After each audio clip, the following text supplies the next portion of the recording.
channel. It's me, Samantha. So, ayan o, meron tayong mga pimple dyan. Kita niyo naman. Okay lang kahit bulihin niyo ako.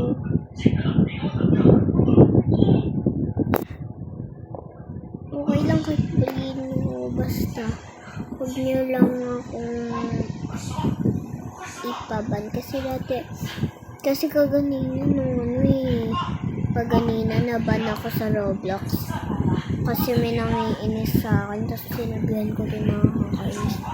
Ayun tuloy, naban ako sa Roblox for 1 day. Pero 9 daw ako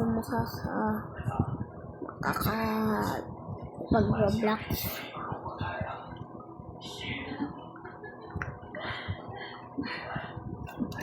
Aray. Ayun lang guys. Bye-bye.